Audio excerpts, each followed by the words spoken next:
Пайыз. 1% 100-ден 1 бөлігі. Пайызды бөлшек түрінде жазу үшін 100-ге бөлеміз, ал бөлшекті пайызбен жазу үшін 100-ге көбейтеміз. Мысалдар қарастырайық. 25%-ды бөлшек түрінде жазу үшін 100-ге бөлу керек. Осы жерде бөлшек сызығы алымын бөліміне бөлеміз, сонда 25 бөлу 100 бізде 100-ден 25-ге тең болады. Енді оны ондық бөлшек түрінде жазған кезде 0,100-ден 25-ге тең. Оны басқа түрінде де жазуға болады.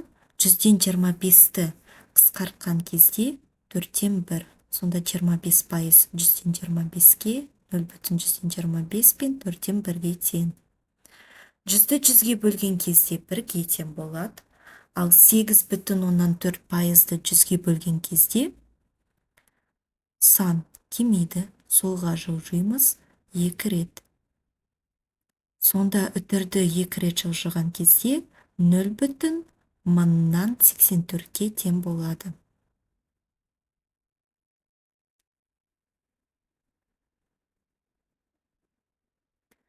Енді біз бөлшектерді қарастырамыз. Бірінші 4-тен 1 жай бөлшек, 1,5-тен 1 аралас сан және 0,2 ондық бөлшек.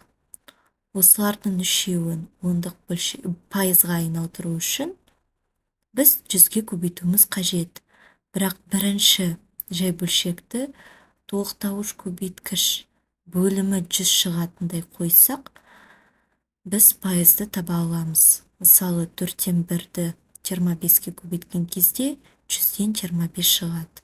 Ол бізде 25%-ға тең. Немесе екінші жағдай, біз 4-тен 1-ді 100-ге көбейтеміз.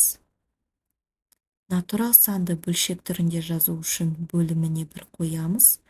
4 пен 100-ді қысқартып, 25 бізде шығады.